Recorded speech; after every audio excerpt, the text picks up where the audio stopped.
What's going on, y'all? I'm that boy King Cam, and today we're gonna react to another SCP animation. This time it's the sculpture.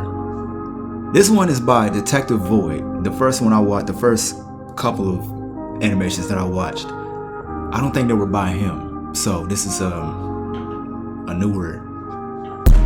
It's different. That's basically the best I can say. Somebody in my comments recommended this video, so I'm gonna go ahead and check it out. And as you can see, it's a little different. It's daytime this time. I'm not using my light. I'm in my work clothes. I just got off of work. Shout out racetrack. I don't even know if y'all saw that, but I'm just gonna keep it going. I don't know what to say. We just gonna go ahead and start the video. And yeah. How long can you go without blinking? Even if you're far from being staring contest champion, the adrenaline you'll feel when meeting SCP-173 will force you to keep your eyes open for as long as humanly possible. Right. It can kill anybody when those who are present stop looking at it. So what is this anomalous object? First, let's go back in time to when the sculpture, the one that constitutes SCP-173, came to the Foundation's attention. The events took place in the 1980s, in one of Japan's museums of modern art. Its name is classified, but even if I knew it, any mention of it's been erased from history, and the museum itself has long been closed. There was one exhibit in this museum that was unremarkable at first glance. A sculpture made out of concrete and rebar in the shape of a giant mutilated baby with a disproportionately large head. In the first week after its appearance, 3 strange things happened. Each time when people started to disperse, one of the last visitors fell dead. All the victims were found to either have broken vertebrae at the base of the skull, or they showed signs of suffocation.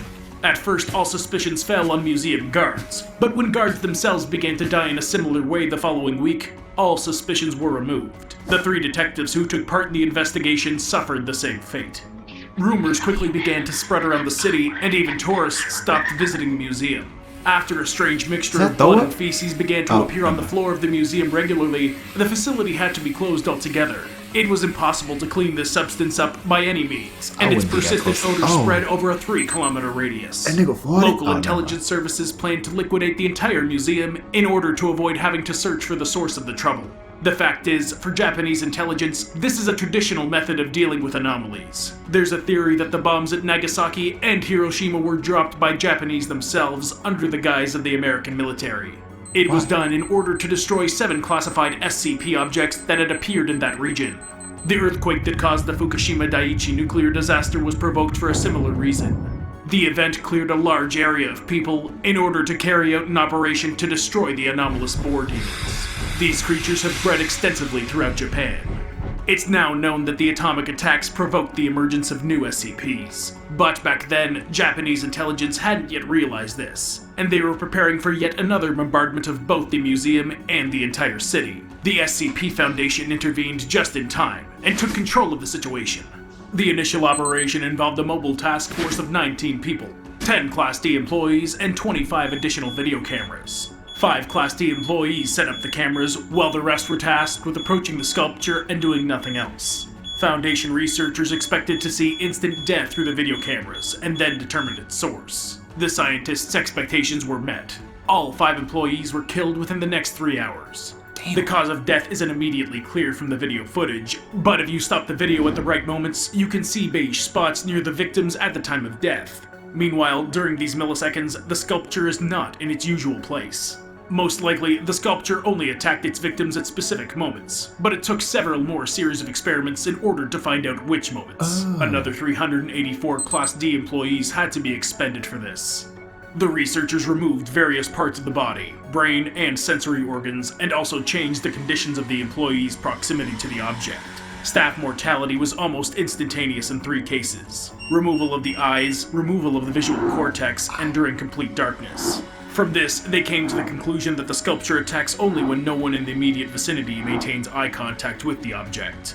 Therefore, the capture team was given the following instructions. Half of the agents must constantly look into the sculpture's eyes, while the rest have to pack the sculpture in a special container. At the time, they were unaware that physiological blinking during observation is also regarded as termination of visual contact.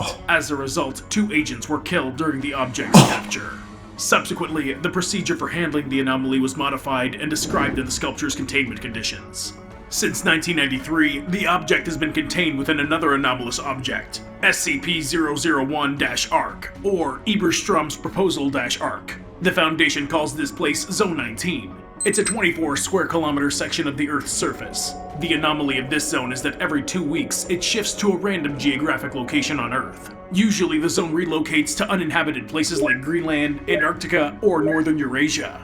There are no recorded instances to movements to densely populated regions. This area contains most of the Keter and Euclid objects, including SCP-173. Because of instability and fluctuations in the frequency of Zone 19's movement, all procedures and operations with the sculpture are carried out exclusively during the first week following the zone's relocation. This is due to the fact that the site's spatial migration is always accompanied by mild nausea and dizziness. And in this state, it's very easy to inadvertently close your eyes for a few seconds or even divert them from the sculpture. This is exactly what happened the first time. According to the protocol, at least 3 employees must enter the container with the anomaly. One of them carries out the necessary operations, whether it's cleaning the floor from the mixture of blood and feces, or taking samples of materials for chemical analysis. The other 2 employees maintain contact with the statue. All the while they warn each other before blinking. While one allows himself this weakness, the other keeps their eyes glued to the object. In the first week of the object's containment, an unexpected teleportation of Zone 19 occurred. From Antarctica to the Russian tundra. At that moment, they were taking samples of the sculpture's materials. Due to a sharp ringing in their ears, the employees looked away and fell to the floor after only 3 seconds, showing no signs of life. Then, the same thing happened to the 3rd employee. As such, they only managed to take a chemical analysis the 2nd time. It showed that the sculpture is made up of concrete and rebar, and a small accumulation of Krylon paint was found on its face. There's nothing abnormal at this level, which raises even more questions from me, and I'd like to find the answers along with you. What is SCP-173's origin? Why is it hostile towards people? Does it have a creator? And can it be destroyed? An ideal starting point for the investigation would be to find Zone 19. I quite often conduct surveillance of the Earth's surface via satellite, and I sometimes come across images of giant buildings with an area of up to 24 square kilometers, despite the fact that the Foundation deletes this information immediately after it leaks online. But the problem is that after discovering these images, I only have 2 weeks at my disposal. Usually, there's not a single airport within hundreds of kilometers of Zone 19. In addition, it takes a lot of time to safely sneak inside the zone, or at least sneak within a range of good visibility. So there's no way to physically do it. Fortunately, I had a few high-speed drones with which I managed to take some photos of Zone 19 at a close enough range. Only a Foundation guard destroyed them after I managed to save a couple of photos and videos. The zone's territory is quite large, so it's difficult to even guess where the sculpture could be located. It's difficult, but quite feasible. If you look closely in the upper right-hand corner, you can see barrels with the inspection Blood X. I presume that this means bloody excrements. Among all the objects kept in this zone, only SCP-173 releases a large quantity of such waste. Since the sculpture has a sharp, unpleasant, and difficult to remove odor, it makes no sense to transport the barrels far from the container the sculpture's kept in. Therefore, SCP-173 is in the closest enclosure. If I can purchase some new drones, I plan to use them to drill a hole in the roof of the enclosure and install surveillance cameras. However, due to the increased security, this is an almost impossible task. So for now, we'll have to settle for circumstantial evidence. Japanese archives helped me out here. Although the Foundation sought to erase all memories of the museum, they didn't manage to wipe it from the memories of eyewitnesses. I found a woman who visited the museum where the sculpture had been. At the time, all of the museum's visitors were treated with amnesiacs by the Foundation. But this woman was a teenager back then, and she had snuck into the exhibition without a ticket. Her name and face are known only to me. And for the sake of the woman's safety, I will not divulge these details. She saw the sculpture itself at a distance of about 20 meters and didn't pay much attention to it. But most importantly, she knows the potential creator of the sculpture itself. It's a little-known sculptor named Haradusi Murakedo. Unfortunately, he's no longer alive. Most likely the Foundation also found out about him, so the sculpture was liquidated. Or not. Personally, I suspect that Haradusi Murakedo is in the same containment zone as the object, and that he himself is an anomaly too. The ability to create anomalous objects like that, objects that can destroy people in a split second, that must be his main property. Where did Detective Void get that from? I know you're already asking this. Well, the fact is, I managed to procure a list of Haradusi Murakedo's works. This list contains all of the museums that exhibit his works. Only, none of them exist. It's likely that the objects in these museums had similar properties. Perhaps they were all identical statues. What if the sculptor had created an entire army of aggressive, concrete babies capable of instantly breaking anyone's neck? This raises a rather logical question. Did the author accidentally endow his works with such dangerous abilities, or did he do it on purpose? I'm more inclined towards the first option. In fact, I got my hands on Hiradusi Mariketo's diary. The entries indicate that the sculptor was a very bright and kind person, who hoped to awaken something beautiful in people with his works. His poetry expresses similar thoughts. But then I read even more carefully, and changed my mind. There's nothing suspicious in the Japanese versions of the poems, but if you read the literal English translation, and put the first letters of each line together, it spells out the phrase, "Destroy humanity." This message is present in all of the poems. There are several copies of the English translation throughout the world, but it's a literary translation, in which all encryption is lost. The pattern was revealed only when I personally translated everything myself. It's quite likely that there's more to Mariketo's poems, maybe even the technology for producing deadly anomalous sculptures, but that remains to be seen. What do you think helped the sculptor create his dangerous masterpieces? Write your guesses in the comments, and subscribe to my channel so you can learn even more about the anomalies of the SCP Foundation. All right. Goddamn. All right. I'm not going to a museum, probably ever. If I go to a museum and I see that sculpture, bro, I'm chopping, bro. I'm running, bro. I'm talking about Usain Bolt can't even catch up with me, bro. I'm gone, bro.